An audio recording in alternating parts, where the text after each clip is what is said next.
beginning of this week, Dr. Beck invited us to look at our habits and how those habits are leading us to living more like Christ. If you'll recall, Dr. Beck asked us not to only look at our spiritual habits, but our daily habits as well. As a disciple of Christ, my key aspiration is to look more and more like Him. And spiritual formation is something that seems daunting, but it's also something that I just can't feel like gets here quick enough. It just seems to always escape my day-to-day. I want to be like Christ right now. I want to hurry up the process, but that's exactly what it is. It's a process. And whenever I look back at the life of Jesus, I realize something really key and important to habit formation. Jesus is never in a hurry. In fact, when we look at God's formation of His people throughout the Bible, we see that He almost always chooses slow, methodical ways of forming us into the way that He created us to be. Whenever I think about habit formation, I think about the ways that Jesus invites us into an unhurried life, and He invites us into a slow process of change. By giving some of my time to habits, by creating space and time for Jesus, I allow Him to form me into His ways more clearly. Forming habits is really hard. In my own life, I've tried a million times to pick up the habit of grabbing my guitar every day so that I can one day just play. But it seems like something's always getting in the way. That can be discouraging, especially whenever we think about it through spiritual habits.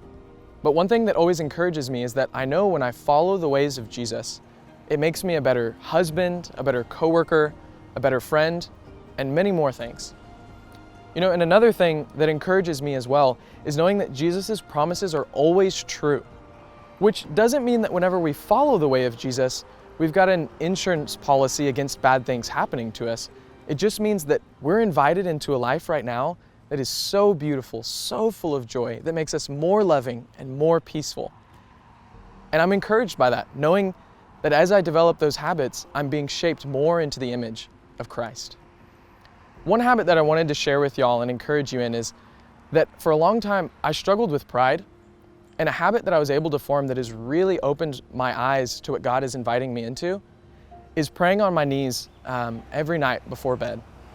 And I don't always get it perfect, and I don't do it every time, but for the past year, I've been working on this practice, and it's really made me a lot more vulnerable and open to the idea that God is completely in control, that any type of glory that I'm trying to bring to myself is not worth it when I could be giving glory back to God.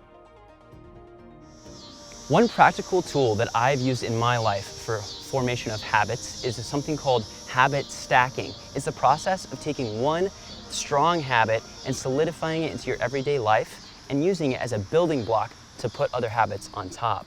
The habit that I've chosen as a building block has been waking up early. In his book, Life Together, Dietrich Bonhoeffer urges Christians to rise early for the love of God. I find that to be beautiful. And so whether it's rising for a cup of coffee or to watch the sunrise or just to go for a run, I try to delight in the glory of God in the mornings. I talked about earlier how this whole process of spiritual formation and transformation is not a one-time event, but rather a thing that we choose every day. I would encourage you to look at your life and choose one habit that you want to build the rest off of. What's the one habit that you're going to ingrain into your everyday life starting this week? Go in peace.